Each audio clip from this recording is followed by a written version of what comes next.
Bien le bonjour à tous, hein, bien le bonjour à tous. J'espère que vous allez bien.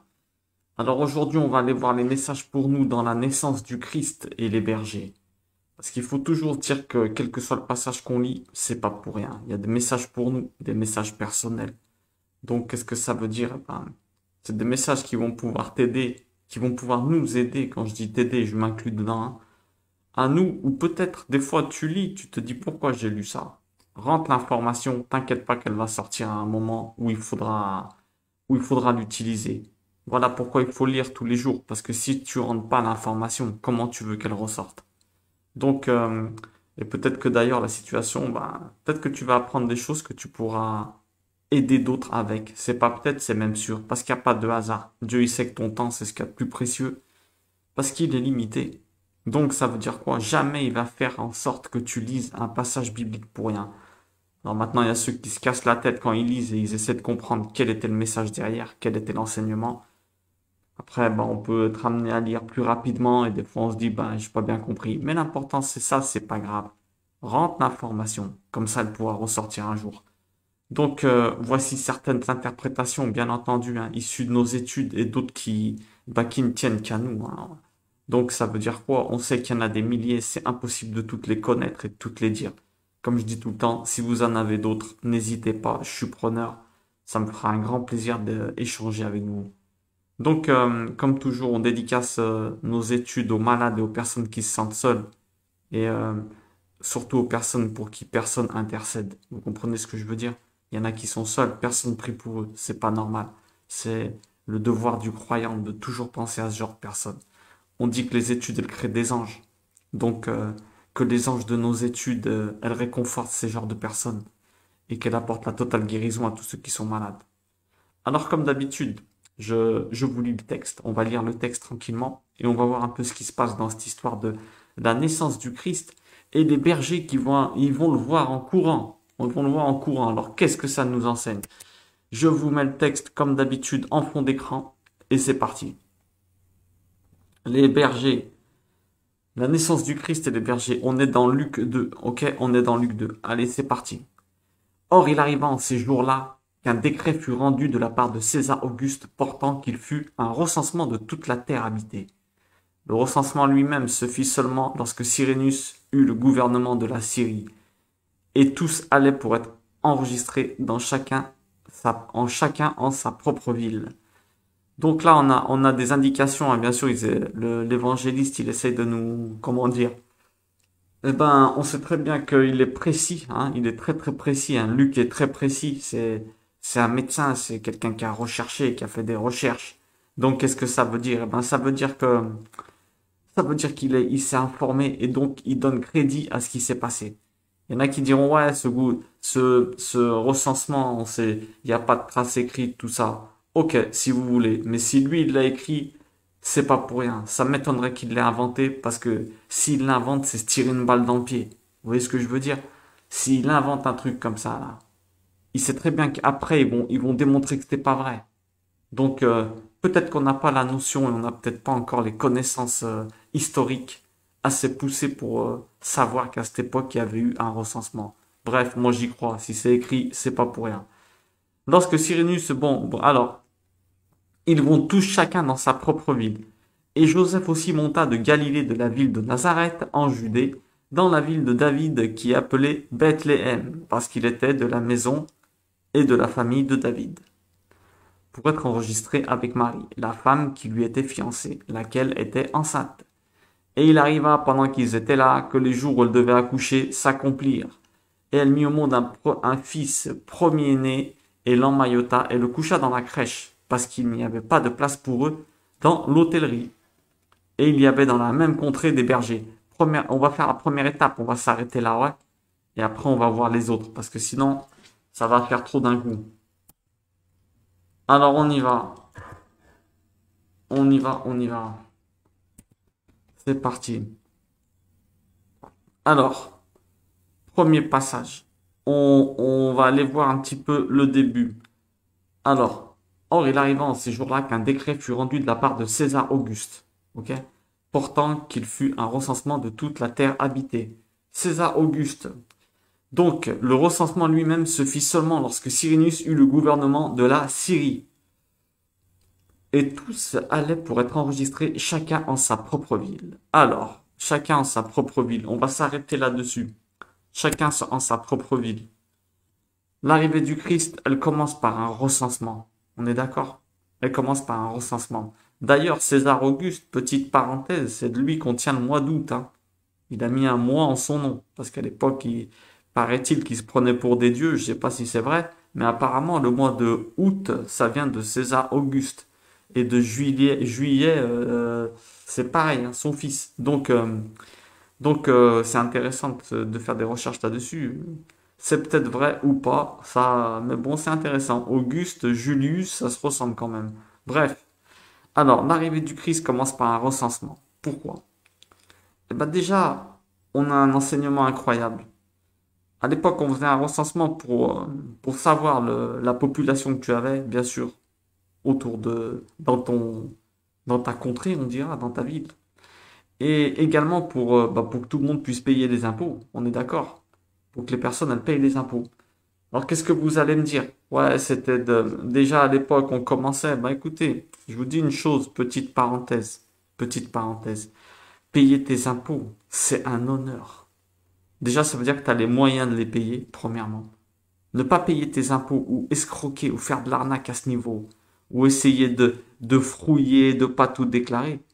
Je te promets que c'est Dieu que t'arnaques quand tu fais ça. Ton devoir, c'est de payer, c'est de payer. Chacun aura des comptes à rendre. Tu vas me dire, l'État, c'est un escroc. Pense ce que tu penses. Mais si l'État, c'est un escroc, si tu penses que c'est un escroc, ça veut dire que toi, si tu ne payes pas tes impôts correctement, eh ben, t'es un escroc comme lui. Tu te fais un escroc comme lui. Qu'est-ce qui nous différencie, nous, les croyants, les enfants de Dieu? Qu'est-ce qui nous différencie des autres si on rend la monnaie de cette manière? C'est ton devoir de payer. C'est ton devoir de payer les impôts. Pourquoi? Parce que tu auras des comptes à rendre. C'est la première aumône. Ça sert à rien d'aller donner des sous en aumône si t'arnaques l'État. Il faut aller voir ça du bon côté, mon ami. L'État, il fait quoi avec ton argent? Il fait des routes, qu'on puisse rouler correctement. La sécurité sociale. On paye du chômage à des personnes qui en ont besoin. Tu vas me dire, ouais, il y en a qui escroquent, laisse-les. Je sais pas s'il y en a qui escroquent, j'espère pas. Moi, je pense vraiment qu'on a tous une partie bonne et j'espère. Il faut toujours supposer en bien. Donc, j'espère pas qu'il y en a qui escroquent. Il faut donner le chômage à ceux qui en ont besoin, qui ont une grosse nécessité. Et les maisons de retraite, on les construit avec quoi? Ben, avec tes impôts. On arrange les routes, etc. Je vous l'ai déjà dit. Donc, il faut aller voir le côté positif quand tu donnes tes impôts. Et n'oublie pas, c'est de loin la première aumône. La première aumône que tu dois donner. Même le Christ, il paye l'impôt. Attention, il n'a pas dit non, on paye pas. Il a dit on paye. Il n'a même pas réfléchi, je me fais arnaque ou pas. Je paye. Pourquoi? Parce que c'est ton devoir. Ne serait-ce que pour les choses positives que l'État y fait. On est d'accord? Donc, d'ailleurs, il y a une chose que je vais vous dire, hein, très importante, petite parenthèse. Critiquer l'État, c'est un peu anti-Torah. Quand je dis Torah, ça veut pas dire la Bible des Juifs seulement. Quand je dis Torah, c'est l'enseignement, c'est toute la Bible, d'accord? C'est anti-Torah de pas respecter l'État. Vous savez pourquoi? Sauf quand il fait une règle qui est clairement contre Dieu. D'accord? On parle pas de ça. Mais de parler mal de l'État et de dire des choses sur l'État comme ça, c'est complètement anti-biblique. Pourquoi? Bah, parce que les autorités, elles ont été mises en place par Dieu. N'oubliez pas. Dieu, il sait tout, il est au courant de tout. S'il a permis que les autorités se mettent en place et qu'elles oppriment le peuple, hein, eh ben c'est qu'elles reflètent ce peuple, justement. Si le peuple, il méritait pas cette autorité, eh ben il ne l'aurait pas. Je sais pas si vous comprenez ce que je veux dire. Mais ça, on en reparlera. On en reparlera. Donc faites bien attention. On n'arnaque pas l'État. Recensement, si tu suis la Bible, bien entendu, eh ben, tu dois donner. Après, ils font ce qu'ils veulent avec. Mais toi, ne te fais pas un escroc, soi-disant parce que l'État, c'est un escroc. Déjà, on parle pas mal de l'État. Et il fait aussi des choses bien. Il faut aller voir le positif. D'accord? On a dit, on se met contre quand il fait une règle anti-biblique. Là, on est d'accord. Là, on est tenu de se poser des questions et de ne pas la faire, bien entendu. Mais, quand c'est pas anti-biblique, il faut le faire. Bref, c'est un sujet un peu... On a décalé le sujet, mais il est important quand même, parce qu'il y en a beaucoup qui se justifient de frouiller, de mal déclarer les impôts en disant non, tu te fais justice pour toi-même. Robin des Bois, il suit pas la Torah, je vous dis tout de suite. Alors, faut faire attention. Parce que là, on va tous voler pour donner aux pauvres. C'est pas comme ça que ça se passe. L'argent, faut qu'il soit béni. Et pour qu'il soit béni, il faut qu'il vienne de Dieu. Est-ce que Dieu, il passe par un vol pour donner à quelqu'un? Jamais de la vie. On passe jamais par un mal pour faire un bien. Ok? Bref. Dieu ne permet pas qu'un escroc, un escroc, ben, il dure à l'État, il dure à la tête d'un État. Il ne permet pas. Quand le peuple, il mérite pas, croyez-moi qu'un jour ou l'autre, il l'enlève. Bref, allez, on continue. Pourquoi il y a un recensement? Eh ben pour César, c'est pour savoir le nombre de gens qu'il y a. Et, euh, et nous, eh ben qu'est-ce qui se passe? Le Christ, il se fait recenser. Écoutez bien. Déjà, recensement, ça peut vouloir dire que chacun de nous, il compte personnellement dans cette histoire. Luc, il nous annonce, attention, ce qui vous arrive, c'est un recensement. Vous êtes tous concernés par ça. On vous recense pour ce qui est en train de... On te recense pour l'événement qui est en train d'arriver. Vous comprenez? Donc, qu'est-ce qui se passe? C'est intéressant. Jésus va se faire recenser, il se fait compter parmi les hommes comme nous. Alors là, ils vont te dire, oui, il s'assimile à l'homme. Là. Jésus, il se fait ton frère. Jésus, écoutez bien, ça c'est important. Jésus, il se fait ton frère, il se fait pas ton supérieur ou ton Dieu. Écoutez bien, il se fait ton frère en se faisant recenser avec toi. D'ailleurs, sans rentrer dans des détails, il dira notre Père, il dit pas mon Père ou il dit pas moi, hein. Ça veut bien dire que Jésus, il n'est pas venu ici faire ton supérieur. D'ailleurs, bibliquement, le maître est celui qui sert. Le roi est celui qui est au service. C'est tout le contraire de notre monde. C'est tout le contraire de notre monde. Le maître est celui qui sert. Donc ça veut dire quoi? Que le Christ, il se fait recenser parmi les hommes. C'est magnifique. C'est magnifique parce qu'il montre qu'il n'est pas plus que nous. Il montre que c'est notre frère en vérité. Vous comprenez? Il n'est pas notre supérieur, il n'est pas notre Dieu. C'est incroyable, c'est incroyable.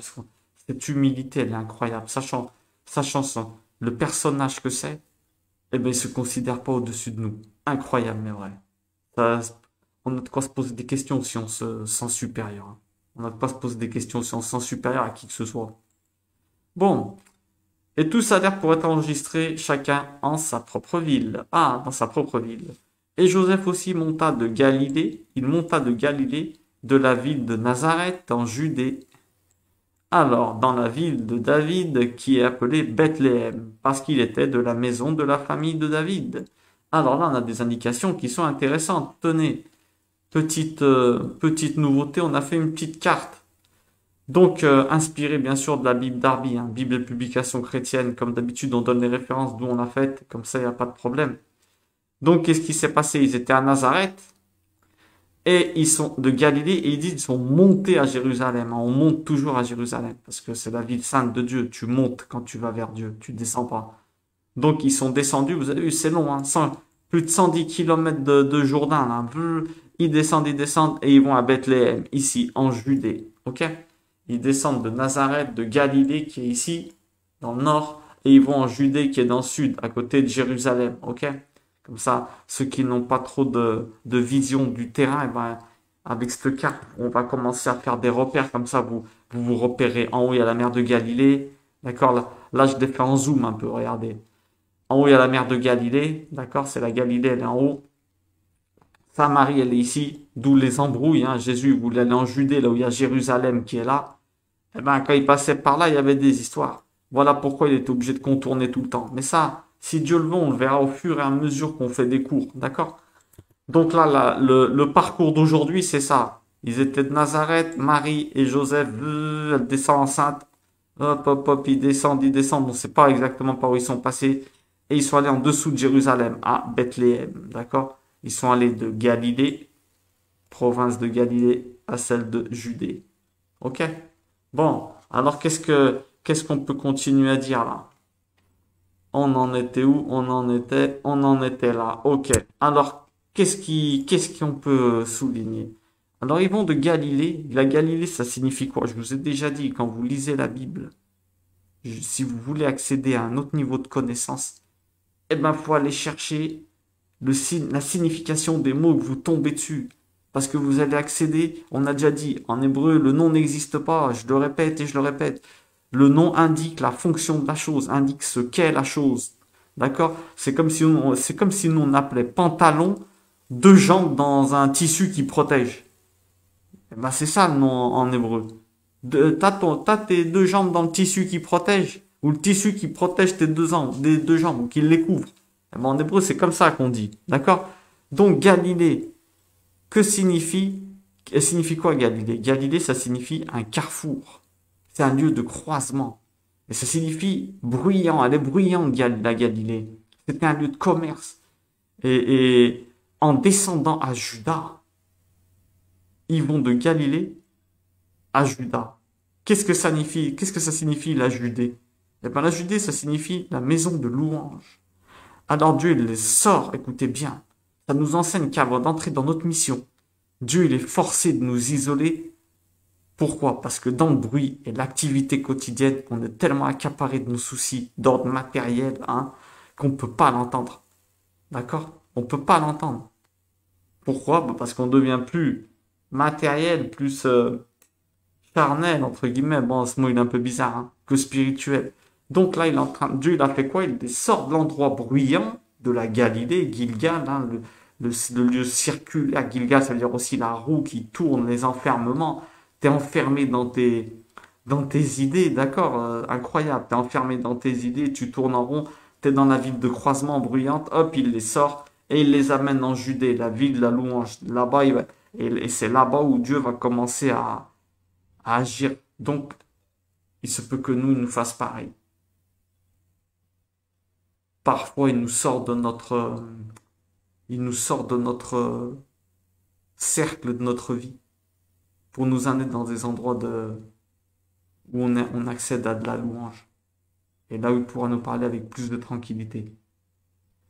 Alors ensuite, ils vont à la ville de Bethléem. Ah, ils vont à la ville de Bethléem. Bethléem, il faut qu'on sache, ça signifie Bethléem. Qu'est-ce que ça veut dire? Beth, maison en hébreu. Lehem, le pain, la maison du pain. Tiens donc, la maison du pain ça signifie la maison du pain. Pourquoi? Bah parce que c'est l'endroit, cette maison, c'est cet endroit, Bethléem, qui va accueillir le pain du ciel, c'est-à-dire le Christ. C'est beau quand même, hein? En fait, il est appelé pain, d'accord? Pourquoi il est appelé pain? Ben, pour faire rapide, parce que tout comme le pain alimente le corps, et ben les enseignements que le Christ il va venir nous apporter, et ben ils alimentent ton âme. Il y a deux, ton corps il est fait de deux choses, et si tu n'alimentes pas les deux, tu crées un déséquilibre terrible. Donc qu'est-ce qui se passe? C'est d'où les déséquilibres. Si tu travailles que le corps, tu fais beaucoup de sport, tu travailles pas à l'intérieur, tu vas travailler ton mental au niveau de ton physique. Mais à l'intérieur, tu vas pas être solide. Tu vois ce que je veux te dire? Si tu travailles que le mental, tu fais pas de sport, ben je te promets que ça va pas être bon non plus. Pourquoi? Parce que ton corps, il va te jouer des tours. Il faut être en équilibre, d'accord? Donc, tout comme le pain alimente le corps, eh ben, le Christ, il va venir t'alimenter ton intérieur. Il est le pain venant du ciel, comme la manne, d'accord? Il est le pain qui vient du ciel comme la manne. Incroyable, mais vrai, cet enseignement. Donc, qu'est-ce que ça nous enseigne? On continue, on continue. Alors, et parce qu'il était de la maison de la famille de David, d'accord. Alors, ils se font recenser en bas, hein, parce qu'ils sont en bas. Pour être enregistré avec Marie, la femme qui lui était fiancée lorsqu'elle était enceinte. Alors là, on précise bien, elle était il a pas jeté Marie, hein. Il l'a gardée avec elle et il descend en bas à l'endroit où il y avait la famille de David, c'est-à-dire la famille de Joseph. Et il arriva pendant qu'ils étaient là, que les jours où elle devait accoucher s'accomplirent. Et elle mit au monde son fils premier-né et l'emmaillota, et le coucha dans la crèche, parce qu'il n'y avait pas de place pour eux dans l'hôtellerie. Alors là, ça a fait couler beaucoup d'encre, ça encore, cette histoire. Qu'est-ce qui s'est passé? Ben, en vérité, on ne sait pas bien ce qui s'est passé. On peut faire des conjectures. Alors, on va en faire quelques-unes. Le monde, il fonctionne sous forme de cycle, d'accord? Des événements de la fin ressemblent à ceux du début. Ça, il faut que vous sachiez que le monde, il fonctionne sous forme de cycle. Les jours de la semaine, tout ça. Les événements, écoutez bien, ça c'est un enseignement incroyable. Si Dieu le veut, on va le répéter plusieurs fois parce qu'il faut bien le comprendre. Les événements du début eh ben, il y a de fortes chances que les événements de la fin, ils leur ressemblent. On fait des cycles, en fait. Je sais pas si vous comprenez dans la vie. Il y a des cycles de ta vie. Tu arrives à un moment où tu sens que ça ressemble, c'est que tu es en train de changer de cycle. Vous comprenez? C'est un peu compliqué ce que je dis, mais le monde, il fonctionne sous forme de cycle. Les événements de la fin des temps, ils ressembleront au début. Et même dans ta vie, dans tout. Tu arrives, t'es petit, t'as besoin qu'on s'occupe de toi, tu repars. Bah, t'as rapetissé un peu, t'as besoin qu'on, Dieu nous en préserve, mais bon, tu es un peu plus dépendant que dans ta jeunesse, on va dire. Pas dépendant, mais Dieu nous en préserve, mais bon, on rapetissit en taille, allez, on va dire juste ça. On rapetissit en taille un petit peu quand même quand on vieillit. On redevient un peu, pas comme quand on est arrivé, bien sûr que non, mais bon, vous m'avez compris. Donc, d'ailleurs, je dis ça, mais en vérité, je vous souhaite pas. J'espère que vous soyez indépendant toute votre vie, que vous rapetissiez pas et rien du tout. Pourquoi on dirait ça? Mais c'est vrai que les cycles, le début il ressemble à la fin. Allez, on va dire que t'arrives tout nu et tu vas repartir tout nu. D'accord? Ça, on est d'accord. Le reste, que Dieu nous en préserve, qu'on soit en forme jusqu'à la fin de notre vie. Bon, alors le monde, il fonctionne sous forme de cycle. Les événements de la fin, ils ressemblent au début. Donc, quand Marie, elle emmaillote le Christ, c'est intéressant, il y a un petit signe. Marie, elle prophétise la fin de son fils en le liant dans un linge. Pourquoi? Eh bien, parce que lui va finir lié dans un linge aussi. Vous comprenez? C'est intéressant, le petit. On l'emmaillote, bien sûr, pourquoi? Il y a des endroits où ils emmaillotent encore les enfants. Moi, je connaissais des amis que leur maman, elle les emmaillotait, elle les enroulait dans... Pourquoi? Parce que, apparemment, eh ben, ta colonne vertébrale, après, t'es droit, t'es tout le temps droit. Si quand t'es bébé, on t'emmaillote, eh ben, t'as pas de problème de colonne. C'est incroyable, c'est magnifique de faire ça. Je conseille à toutes les mamans de se renseigner comment le faire correctement et de le faire, hein. C'est très intéressant. Marie, elle emmaillote le Christ, et c'est intéressant. Le Christ, il finit emmailloté à la fin dans le tombeau. D'ailleurs, intéressant aussi. Jésus, il laissera ce linge.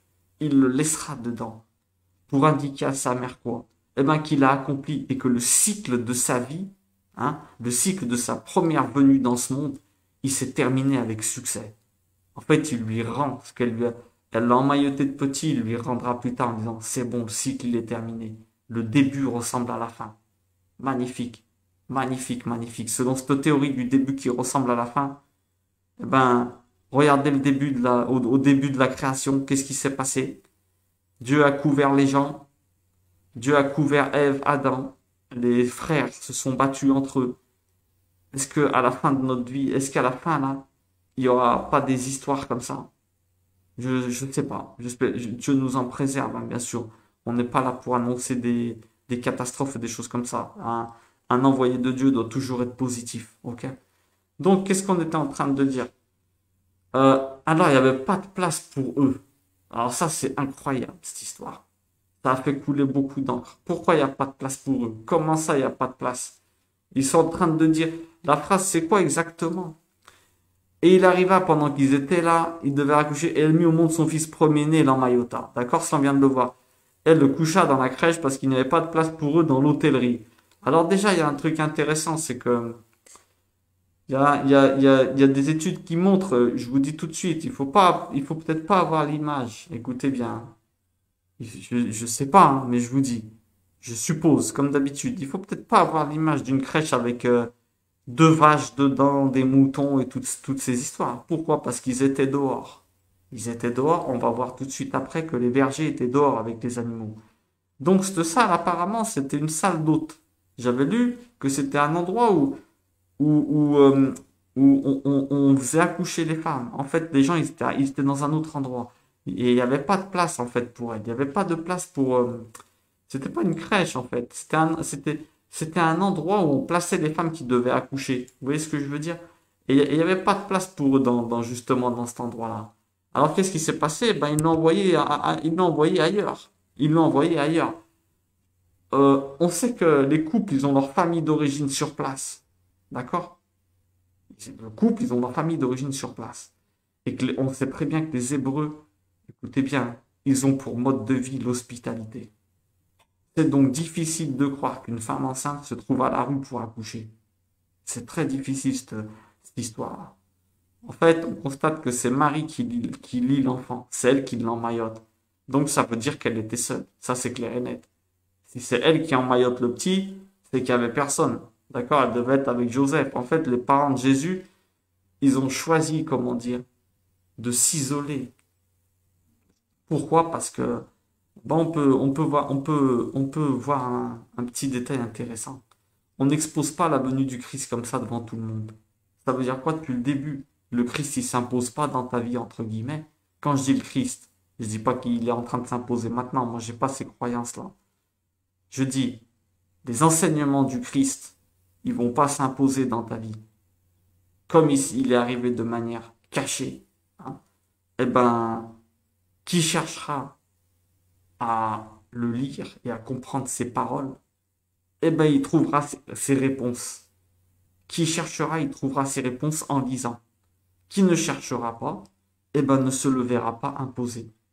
On t'obligera pas à suivre les enseignements du Christ ni les Écritures. Ça nous enseigne que les croyances, eh ben, elles sont à proposer. Tes croyances, elles sont à proposer aux autres. Jamais à imposer. Ok? Lorsqu'on aime réellement, on laisse l'autre libre de ses choix. C'est important ça.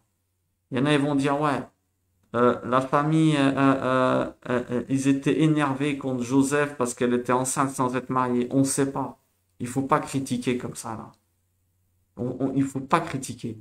Peut-être que c'est eux qui ont choisi. Il n'y avait pas de place, ils se sont dit, ah, laissez-nous, ne vous inquiétez pas. Et peut-être que tout le village, ils voulaient qu'ils aillent chez eux, ils ont dit, non, non, non, laissez-nous tranquille, il faut pas critiquer, il faut pas juger négativement, ok? Il faut pas juger négativement. D'ailleurs, c'est un peu bizarre si on pense ça parce que on remarque qu'après, il y a un passage où Christ, il était dans le, on le verra si Dieu le veut. Il se fait oublier dans le temple. Elle est marrante cette histoire. Alors là, il y a aussi des choses à dire. Jésus oublié dans un temple. C'est intéressant. Donc, quand il est petit, on remarque que les parents, ils étaient en train de remonter avec leurs amis. Donc, c'est qu'ils se sont pas fait jeter par tout le monde, hein, avec cette histoire de Marie enceinte avant le mariage. Il y en a qui, il y en a qui ont compris tout de suite c'était pas n'importe qui l'enfant qu'ils avaient eu. Bon, bref. Là, on a un autre enseignement qui est intéressant. Le plus grand des hommes, il naît comme un animal dans une mangeoire. Pourquoi? Ça, c'est intéressant. Il va finir comme un roi et regardez comment sa naissance. Il commence vraiment pas comme un roi, hein, d'accord? Ça commence mal, on dirait entre guillemets. Et ben, ça nous enseigne que le départ de notre vie, il détermine pas la fin. Tu peux commencer de manière à ce qu'on te traite comme un animal, mais tu peux finir au top du top. Mais par contre, qu'est-ce qu'il faut faire? Eh ben, il faudra faire comme le Christ il a fait. C'est-à-dire, suivre les voies de Dieu toute ta vie. Si tu veux voir ta vie s'améliorer et finir en beauté. Ça, c'est clair et net. T'as le chemin tout tracé de comment faire pour. Si t'as commencé mal, ou si t'as fait des choses qui étaient tordues, comment finir au top du top. Parce que, regardez comment il est en train de naître. Tout seul, avec sa mère, son père, comme ça. Sa mère, elle l'emmaillote dans le secret, au milieu de tout le monde. Imaginez-vous, il devait y avoir du monde dans tous les sens, le recensement. Il y avait beaucoup de monde. C'est pour ça ils ont pas pu se faire accueillir de manière normale, on dirait entre guillemets. Alors ça, c'est intéressant. Bon, on continue. Alors là, on rentre dans l'histoire des bergers. Là, on attaque les bergers. Or, il y avait dans la même contrée des bergers, demeurant aux champs et gardant leurs troupeaux durant la veille de la nuit. Les bergers demeurant dans les champs et gardant leurs troupeaux dans la veille de la nuit. Alors là, c'est intéressant de voir quoi? Est-ce que le troupeau, il n'était pas dans la crèche? Donc, quand on a des crèches avec des animaux dedans, est-ce que vraiment il y avait des animaux dedans? On ne sait pas. Possible. Peut-être qu'il y avait des vaches, je sais pas. Mais bon, c'est bien de se poser des questions et de se dire, bon, voilà, ça fait pas de nous des gens meilleurs, hein, mais bon, bref. Et voici un ange du Seigneur se trouva avec eux, et la gloire du Seigneur resplendit autour d'eux. Et ils furent saisis d'une forte grande peur. Waouh, ils ont dû se dire, mais qu'est-ce que c'est que ça? Et l'ange leur dit, n'ayez point peur, car voici que je vous annonce un grand sujet de joie qui sera pour tout le peuple. Car aujourd'hui, dans la cité de David, vous est né un sauveur, qui est le Christ le Seigneur. Waouh! Imaginez-vous la scène, il faut toujours s'imaginer la scène. Ils sont tranquillement en train paître le troupeau. Vous êtes en train d'étudier parce qu'on dit que les bergers à l'époque, ils étudiaient beaucoup, hein, même s'ils étaient rejetés par le peuple parce qu'il y en a qui disent, je dis, c'est toutes des conjectures que je dis, hein. Là, on est en train de critiquer et je n'aime pas trop faire ça, sans être sûr de ce que je dis parce que même l'histoire, il y en a qui disent des choses, d'autres disent d'autres choses.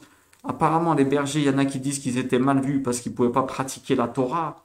Mais bon, est-ce que c'est vrai? Parce que c'est grâce à eux que les gens pratiquent la Torah, hein, on est d'accord. Je vais vous dire, vous allez comprendre. Dans le passage avant, dans les textes d'avant, écoutez bien, dans les textes d'avant, on constate que l'ange, il avait annoncé l'arrivée du Messie aux familles de sang d'abord. Et ouais, Marie, Zacharie, c'était la famille, hein, d'accord? Désormais, il avertit le reste de la famille. Qu'est-ce que ça veut dire? Eh ben, les futurs croyants. Ah! En fait, il avertit les humbles bergers. Il va en premier avertir les humbles bergers. Pourquoi? Eh ben parce que apparemment ils étaient considérés comme petits par la société.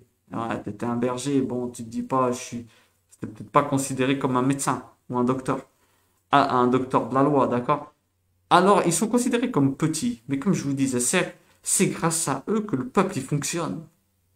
En fait, ils nourrissent le peuple avec les agneaux. Déjà. C'est eux qui contribuent à nourrir les agneaux. Il n'y a pas de sous-métier.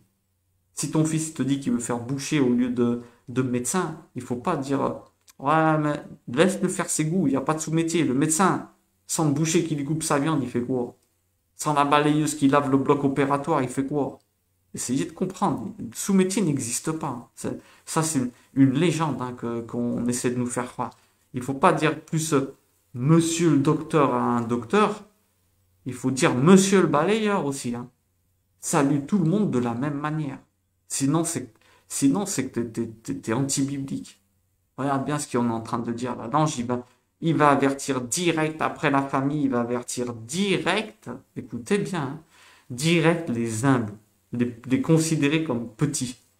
Alors, et c'est grave de considérer les bergers comme petits dans la société, parce que la société fonctionne grâce à eux. Ils nourrissent le peuple avec les agneaux. Ils habillent les gens avec leur laine des agneaux. Et surtout, ils leur fournissent les bêtes pour expier dans le temple. Ouais, pour faire les sacrifices du temple. Vous comprenez ça? C'est eux qui envoient les bêtes pour expier les péchés au temple. C'est incroyable. Ils les nourrissent au niveau intérieur et extérieur. Ils couvrent leur corps, ils font tout. Et ils sont considérés comme petits. Ça nous enseigne que si on nous considère petits et qu'on nous rejette, eh ben, l'astuce pour être béni aux yeux de Dieu, c'est quoi? Eh ben, c'est de te mettre au service des autres et de devenir un berger comme ces bergers-là, qui essayent d'améliorer, ils améliorent la société. Pourquoi? Parce que les petits ici-bas, hein, eh ben, ils sont considérés dans le monde d'après comme les plus grands. Et Dieu, il les privilégie en leur révélant des secrets en priorité. À l'exemple de cet ange qui vient leur révéler des secrets. Comme par exemple, le sens profond des Écritures. Tu vas comprendre des prophéties. Dieu, il va t'éclairer. Mets-toi en position, pasteur, de berger. Mets-toi en position de berger, de brebis. Hein? Qu'est-ce que ça veut dire? Occupe-toi du peuple de Dieu, même en secret, même si on te rejette. Et je te promets que Dieu va te privilégier, il va te révéler des secrets. Les bergers, il est écrit qu'ils protègent les agneaux des dangers pendant la nuit. D'accord? Comme David. David, leur ancêtre, eh ben, il faisait pareil. Il était de Bethléem et il faisait comme ses bergers. Ces bergers, c'est des descendants de David. Vous vous rendez compte? Il commença son service pour Dieu en tant que berger, David. Alors l'ange, il avertit quoi? Il avertit ceux qui gardent les agneaux. Et ouais, il avertit ceux qui gardent les agneaux. Pourquoi? Bah, en honneur à David. Parce que David, il gardait les agneaux avant. Vous comprenez? Tout est prophétique là-dedans. Tout est prophétique. C'est incroyable. Dieu n'oublie personne. Quand tu sers Dieu, eh ben même ta descendance, elle aura entre guillemets, des conséquences et des résultats positifs de ce que tu as fait. Il y a un truc qui est intéressant là. On avait déjà vu dans une vidéo, mais je vais le répéter parce que c'est le moment. Il y a écrit, ils demeuraient dans les champs. Là, c'est intéressant. Ils étaient, alors attendez, je vais le mettre bien, hein. et les bergers demeurant dans les champs. Écoutez bien parce que ça c'est incroyable. Demeurant dans les champs. Dans dans la tournure grecque, ça contient la notion de jouer de la flûte, histoire de demeurant dans les champs. Comme si les bergers jouaient de la flûte. Vous allez dire, mais qu'est-ce qu'il nous raconte? Ouais, ouais. La tournure demeurer dans les champs, il y a la notion jouer de la flûte aussi, en grec. Bah, ça, en français, on ne capte pas. Euh, on note que dans Matthieu 11, 17, Jésus associe jouer de la flûte à la joie.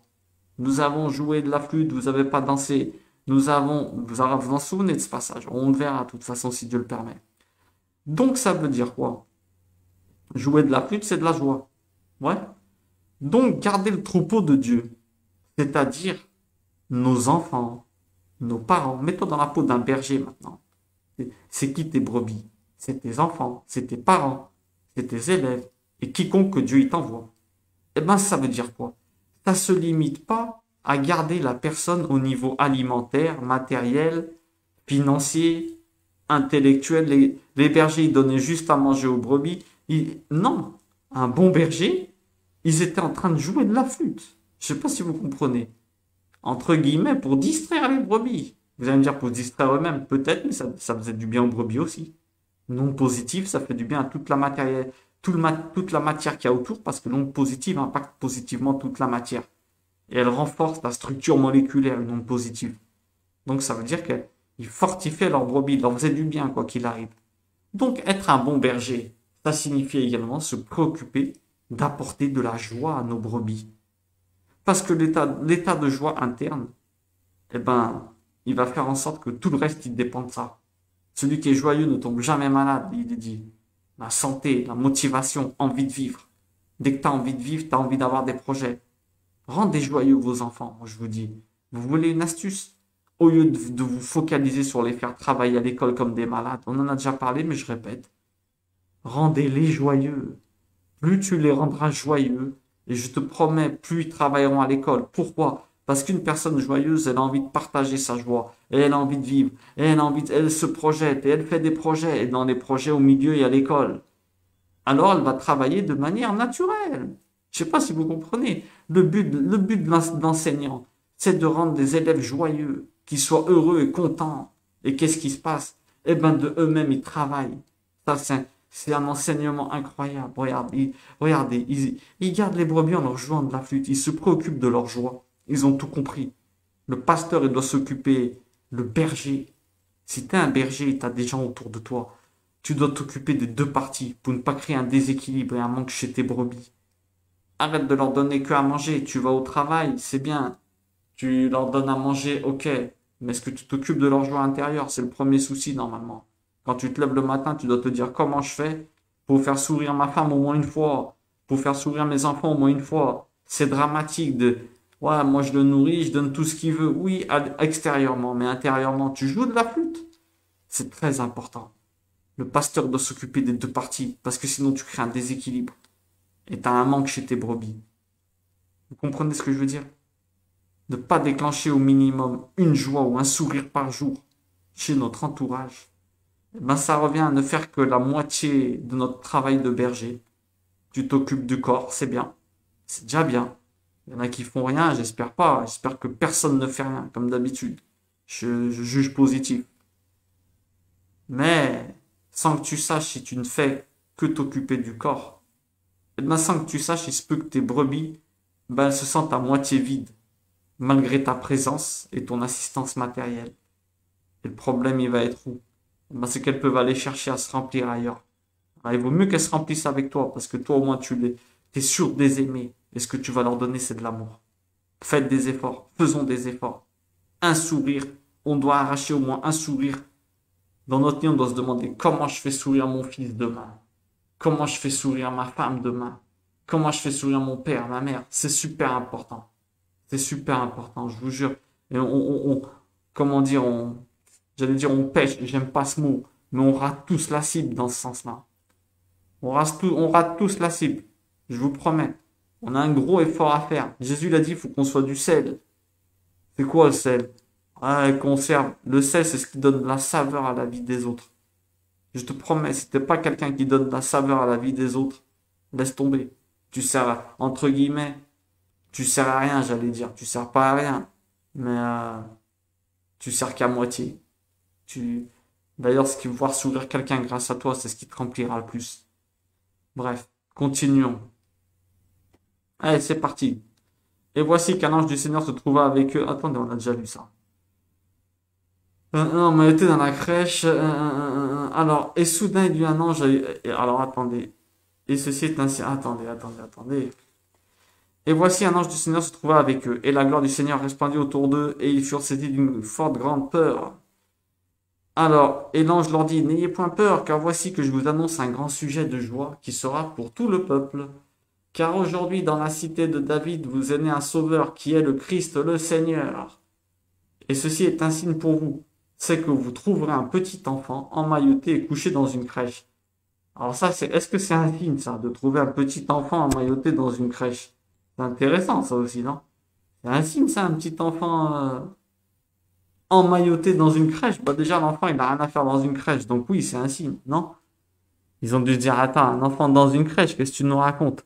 Dans la crèche, il y a les moutons, et les moutons, ils sont avec nous. Comment un enfant dans la crèche? Il y en a, ils vont dire oui. Pourquoi? Bah parce que il est dit que le Christ, c'est l'agneau de Dieu. Donc attention, il y a une métaphore là. C'est ceux qui se préoccupent des agneaux. D'accord? Alors qu'est-ce qui se passe? Eh ben Dieu il les envoie voir le meilleur agneau qui est là-bas. Intéressant. Intéressant. Bref, on verra un peu pourquoi Jésus est appelé l'agneau de Dieu, hein. Parce que c'est pas personnellement et dans notre, on pense pas que Jésus est venu porter nos péchés comme on peut croire, hein. Beaucoup pensent que le Christ a porté les péchés sur lui et que son sacrifice sur une croix a calmé et a apaisé Dieu. Ce qui pour nous est complètement à côté et anti-biblique. Pourquoi? Parce que la protection des animaux est énorme dans le judaïsme. Si l'animal voit le couteau, avant de se faire... écoutez bien, il faut connaître les règles de la chita, comment dire, d'abattage. Si l'animal voit le couteau, t'as pas le droit. Il est plus cachère. Pourquoi? Parce qu'il a peur. On traite l'animal, mais tu dois donner à manger à ton animal avant de manger toi. Et là, il y a un truc bizarre. Dieu serait calmé et apaiserait et effacerait les péchés du monde en envoyant son fils se faire égorger sur une croix. Quand je dis égorger entre guillemets, hein, vous m'avez compris. Il y a quelque chose qui cloche, mais on en reparlera. Quand on dit porter nos péchés, ça veut dire que il est venu sur la croix et c'est, comment dire, c'est à cause de nous qu'il est mort sur la croix, parce qu'il a fallu qu'il descende nous indiquer ce qu'on devait faire. C'est dans un autre sens. Bon, bref, ça on verra. Et d'ailleurs, l'agneau, c'est pas l'agneau qui porte les péchés, hein. L'agneau, c'est l'agneau pascal. C'est l'agneau qui te sort de ton Égypte, c'est-à-dire des limites et des faux enseignements qu'on t'a mis. On pense que le Christ, il est venu ici, entre autres, pour nous libérer de nos Égyptes, parce que justement, le peuple était retombé encore dans des rituels, des choses que Dieu ne demandait pas. Et il s'était mis un Dieu il s'était mis un Dieu qui était punisseur. Ils avaient une idée d'un Dieu qui devait servir avec servitude, punition, un Dieu qui était entre guillemets méchant. Alors que le Christ, il est venu nous dire non, vous êtes trompés. Dieu, il veut une relation filiale. C'est pour ça qu'il envoie son fils unique et qui ne devait pas avoir de papa. Vous comprenez ce que je veux? Il devait venir comme ça, là. Mais bon, ça, on traitera après. On traitera si Dieu le permet. Mais il envoie les pasteurs voir le plus beau des agneaux, l'agneau pascal. Intéressant. On a déjà dit que le Messie, c'est un modèle d'humilité, non? En fait, il arrive dans une crèche. Pour le plus élevé des hommes, ça le démontre, non? Ça nous démontre qu'à travers, comment dire, ça nous démontre quelque chose d'incroyable. C'est que il n'a pas hésité à venir avec son niveau, hein.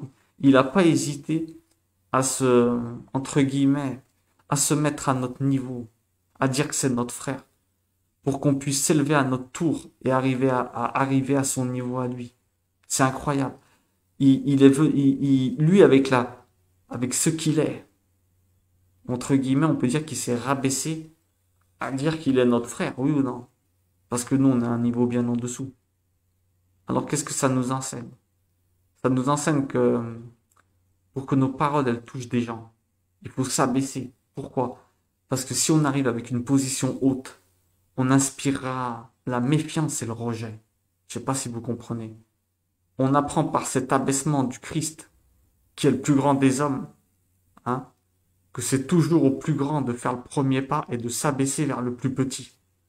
Parce que le plus grand, le plus grand en vérité, il voit plus loin. Même en hauteur, tu vois plus loin par rapport à sa position de hauteur. Donc il a le devoir et l'obligation d'instruire et d'annoncer aux plus petits ce qui arrive. Ça, c'est important. Parce que des fois, on est un peu démissionnaire. On oublie qu'avec les plus petits que nous, eh ben, il faut qu'on leur apporte de l'instruction. Vous comprenez? C'est bien d'avoir des discussions futiles, ok, mais il faut toujours avoir dans le coin de la tête, on n'a pas le droit de perdre du temps, je vous dis la vérité. Quand toi, tu es à un niveau plus haut que quelqu'un, le Christ, il te le montre là, il se met à notre niveau. D'ailleurs, il dira des paraboles. Pourquoi il dit des paraboles? Parce que les paraboles, t'as pas besoin d'être cultivé. Elles sont accessibles à tout niveau d'entendement. D'accord? Et donc, c'est pour ça, il abaisse l'enseignement à notre niveau pour qu'on puisse l'acquérir et monter au sien. Je sais pas si vous comprenez l'énorme. C'est le rôle du prof. C'est le rôle du papa. C'est le rôle du grand frère. Et c'est au grand d'aller vers le petit. N'oubliez jamais. N'oubliez jamais. Vous devez vous instruire constamment pour avoir de quoi donner à manger et être le pain intérieur, eh ben, de vos brebis et de ceux qui sont plus petits que vous. Je sais pas si vous comprenez. L'enseignement, il est monstrueux, là. Il arrive dans une mangeoire comme un animal. Je sais pas si vous comprenez. Il se met même à un niveau plus bas que nous. Vous êtes né dans une étape, vous. C'est incroyable. C'est incroyable. Incroyable, incroyable. Incroyable. Continuons un peu. Et soudain, il y eut avec l'ange une multitude de l'armée céleste louant Dieu et disant, gloire à Dieu dans les cieux très haut, et sur la terre, paix et bon plaisir dans les hommes. Alors attention, paix et bon plaisir dans les hommes. Là, on va aller voir la traduction. Pourquoi? Parce que cette phrase, elle est très intéressante. Les anges, en fait, c'est la traduction, c'est paix à tous les hommes dans les hommes que Dieu agrée. Que Dieu agrée, normalement. Qu'est-ce que ça veut dire? Ben, ça veut dire que les anges nous avertissent que l'arrivée du Messie, elle donnera la paix à ceux que Dieu, il agrée. Vous comprenez? Apparemment, elle ne va pas créer la même joie chez tout le monde. Pour certains, eh ben, elle va être une cause de feu, de chute et de haine. Ça, c'est clair et net. Ouais. Elle va pas t'apporter, elle va t'apporter la paix, mais tu vas avoir des bagarres à l'intérieur de toi. C'est un cadeau que Dieu fait à ceux qu'il agrée. Vous comprenez? C'est important. La venue du Christ, il faut bien que vous disiez que c'est un cadeau que Dieu il a fait pour nous redresser. J'ai déjà dit, pas pour porter nos péchés. Nous, on pense pas ça, nous. Tes péchés, crois-moi que tu auras des conséquences si tu fais pas un retour dessus, un travail dessus. Tous ceux qui appellent le Christ Seigneur, Seigneur, souvenez-vous ce qu'il dit. Est-ce que vous avez fait ça? Est-ce que vous êtes venu me visiter? Je vous paraphrase, hein. Non, bah alors, c'est bien beau de dire que le Christ c'est ton Seigneur. Qu'est-ce que tu as fait avec ça? Il y en a qui pensent que nous on n'a pas ces pensées. Il y en a qui pensent que le fait de croire en Jésus, ça te sauve. Ah bon? Alors pourquoi il n'emmène pas les 10 vierges? Les 10 vierges étaient croyantes. Il faut faire attention à ce genre d'interprétation. Peut-être que c'est les vôtres, je rentre pas dedans. Mais moi personnellement, c'est pas les miennes. Vous comprenez? La grâce, en fait, c'est que Dieu, il fait en sorte que ton cœur, il se met à croire en lui. C'est ça la grâce. Dieu, il t'enlève toutes les écorces que tu as sur le cœur. Mais après, le salut, eh ben, tu as intérêt à continuer pour être digne d'avoir eu cette grâce. C'est nos pensées. Chacun pense ce qu'il veut, mais posez-vous juste la question. Pourquoi alors si t'es sauvé, si tu es sauvé juste le fait de croire au Christ, ça te sauve, pourquoi alors il dira cette phrase de, certains diront, Seigneur, Seigneur, nous t'avons, et il dit, non, c'est bien que les actes, ils ont des conséquences. Sinon, les 10 vierges, il les aura emportées avec lui. Vous comprenez ce que je veux dire? Qu'est-ce qui s'est passé avec les 10 vierges? On en reviendra. Eh ben, c'est qu'elles ont cru qu'elles avaient assez d'huile. Qu'est-ce que ça veut dire? Eh ben, elles croyaient qu'elles savaient tout. Nous, on a assez d'huile, t'inquiète, tout ira bien. On n'a pas besoin d'apprendre plus ou de l'entretenir. T'as pas besoin d'entretenir ton huile en faisant des bonnes actions. Ah bon? Eh ben, voilà ce qui s'est passé. Bref, on reviendra dessus. C'est une des interprétations, il y en a d'autres comme d'habitude. Donc, ils disent quoi? Ça nous enseigne que nous, on doit vivre et diffuser la parole de Dieu sans se laisser affecter ni être choqué si on nous rejette. Pourquoi? Parce que c'est prévu. Il y en a, au début, ils vont rejeter. Persiste, moi je te dis, persiste dans tes croyances. Sois exemplaire. Que les personnes, elles voient autour de toi que les lectures et t'approcher à Dieu, ça te change en bien. Sois exemplaire. Et je te promets, comme il a dit le Christ, la lampe, elle n'est pas faite pour être sous le lit. Un jour ou l'autre, tu vas être mis en pleine gondole et tu vas éclairer tout le monde. Et ils vont te reconnaître avec le temps. Dieu, il dénonce. Je te jure, Dieu, il dénonce ceux qui sont bons comme ceux qui sont mauvais d'ailleurs. Dieu dénonce. Dieu, il dénonce tout. Pourquoi? Parce que son but, c'est de purifier. Donc, ça veut dire quoi? S'il te dénonce, tu as l'occasion de travailler sur tes défauts. Et s'il te dénonce en bien, eh ben, les autres, au bout d'un moment, ils vont revenir vers toi. Résiste, garde ta ligne de conduite, ne t'éloigne pas, ne doute pas. Tu es dans la vérité quand tu es en train de lire les lectures. Résiste, avance, et je te promets que Dieu va te sortir. Comme cette lampe sous le lit. Si elle reste sous le lit, elle brûle le lit. Elle peut pas rester sous le lit. Donc ça veut dire quoi? Dieu va te sortir et il va te mettre à la lumière. Résiste, continue. Ton seul travail, c'est de continuer à briller en vérité. Brille, continue à briller. Et je te promets que Dieu va te sortir. Comme on a dit, la lampe, elle n'est pas faite pour être sous le lit. Sinon, qu'est-ce qui va se passer? Elle va brûler la maison complète. Alors au début, on va peut-être vous rejeter. Pourquoi? Parce que là, il y a écrit paix sur la terre devant les hommes que Dieu agrée. D'accord? Il y en a d'autres au début, ben, ils vont mettre un peu plus de temps à croire. Bien sûr, on leur souhaite on dit que personne n'est tordu. Tant que quelqu'un est vivant, c'est qu'il a une partie bonne en lui. Il a cette partie divine. Sinon, Dieu, il aurait vite coupé le contact. Il coupe le contact, le moteur, il s'arrête. C'est-à-dire ton cœur. Donc, si Dieu, il croit en cette personne, qui que ce soit, notre devoir, c'est de croire en elle. Ok? Alors, soyons ces lampes qui brûlent, qui continuent à briller. On met de l'huile pour pas qu'il nous arrive comme les 10 vierges. C'est-à-dire, on continue à étudier. L'huile, c'est l'étude. On continue à apporter de la fraîcheur à notre étude pour qu'on puisse continuer à briller. Ok? Bon, on sort de cette parenthèse. Alors, qu'est-ce qu'on continue? Alors, et il arriva lorsque les anges s'en furent, allés d'avec eux au ciel, que les bergers dirent entre eux, allons jusqu'à Bethléem et voyons cette chose qui est arrivée, que le Seigneur nous a fait connaître. Et ils allèrent en hâte, et ils trouvèrent Marie et Joseph et le petit enfant couché dans la crèche. Ils allèrent en hâte, ils allèrent en hâte. Eh ben, bien joué, messieurs. Pourquoi? L'attitude d'empressement des bergers, elle nous enseigne que lorsqu'on reçoit un appel de Dieu à travers un signe, c'est-à-dire une intuition ou quelqu'un qui te dit un truc et bam, il t'impacte, ou peut-être une lecture, tu te dis ouf, ou peut-être un songe, eh ben, il ne faut pas traîner. Il faut pas traîner. Ça veut dire ça veut dire que si tu as un signe, ça veut dire que Dieu, il veut nous utiliser et qu'il y a un besoin urgent de nous quelque part. Ça veut dire quoi? Sinon, eh ben, si tu le fais pas, cet appel, il peut passer à un autre. Parce que ce que Dieu a prévu se fera avec ou sans ton intervention. Et ça serait dommage. Pourquoi? Parce que chaque action que tu fais pour Dieu, au-delà de la joie qu'elle t'apporte, et au-delà de la joie que t'apporte à la personne, bien entendu, eh ben, nous permet de grandir et de nous fortifier intérieurement. Il faut, quand tu reçois une intuition comme ça aussi forte, il faut pas traîner. Les bergers, ils s'en vont en hâte, ils s'en vont en courant. Maintenant, il y a un truc qui est intéressant. Vous allez me dire, les bergers, ils s'en vont en hâte et ils font quoi avec les brebis? Ah, eh ben écoute ce que je vais te dire. Les bergers, ils abandonnent pas les brebis pour aller voir le Christ. En fait, ils les laissent, s'ils laissent leurs bêtes. Hein. eh ben, ils les laissent avec confiance. Pourquoi? Sans culpabilité.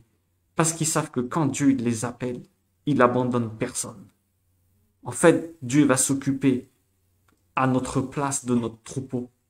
Si on reçoit un appel quelque part, Dieu va s'occuper à notre place de notre troupeau.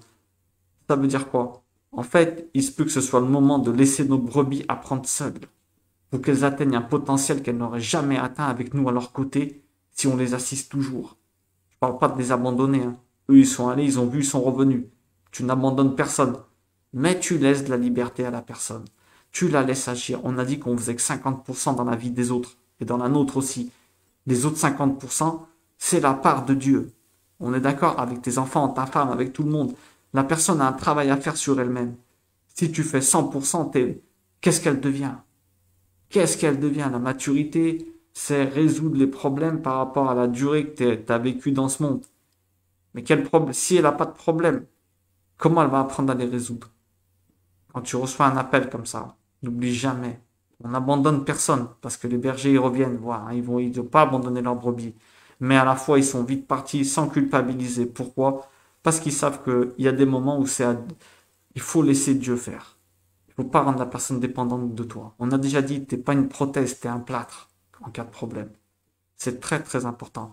La personne, si tu l'assistes tout le temps, jamais elle pourra atteindre le vrai potentiel qu'elle doit atteindre si tu es en train de l'assister. Ça nous enseigne qu'il faut prendre soin des autres. Mais il faut jamais faire en sorte que quiconque dépende de nous. Car à tout moment, on peut être appelé par le Seigneur. Waouh! Enseignement monstrueux. Enseignement monstrueux. Bon, on continue et d'ailleurs on termine. Hop.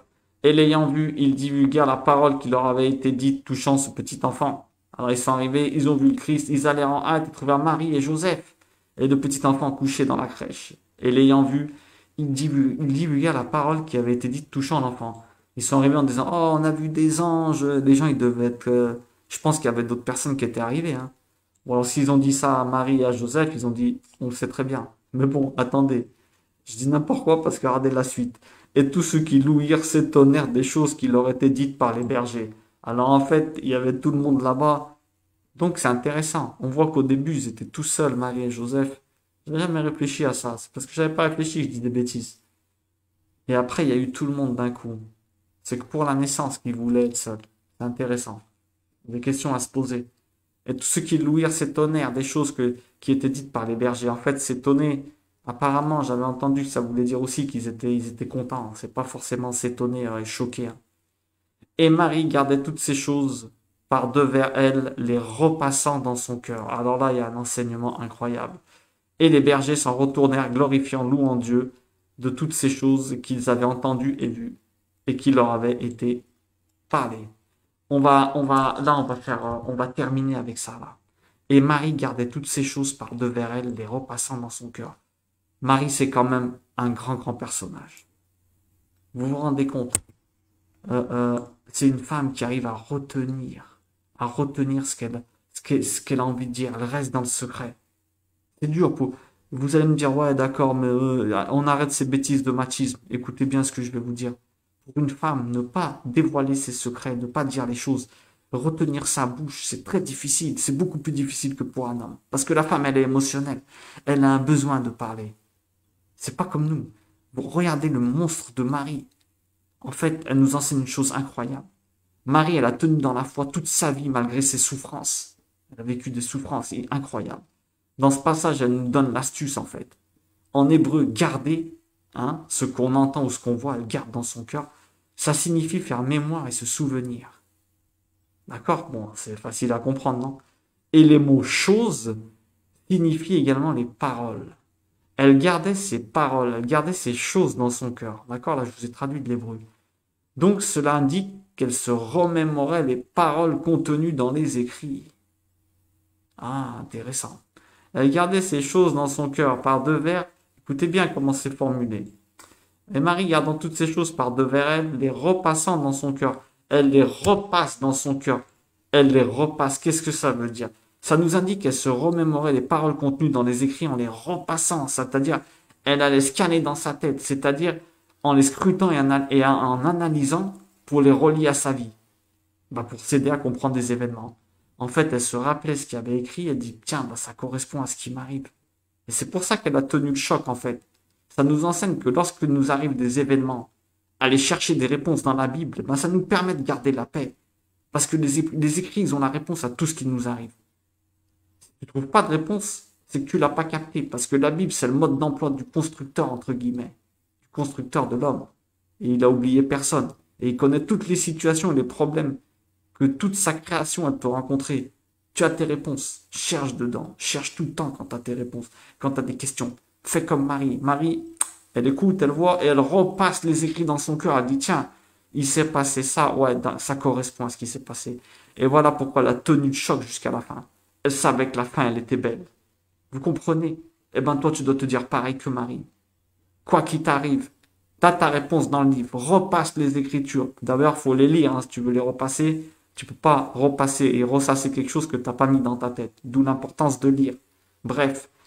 Eh ben, repasse dans ton cœur tout ce qui t'arrive. Lis, t'auras les réponses et surtout, rappelle-toi bien que quoi qu'il t'arrive, quelle que soit la chose que tu rencontres, la fin, elle est belle. Si tu continues dans le chemin de Dieu, ta fin, elle sera belle. N'oublie jamais ça.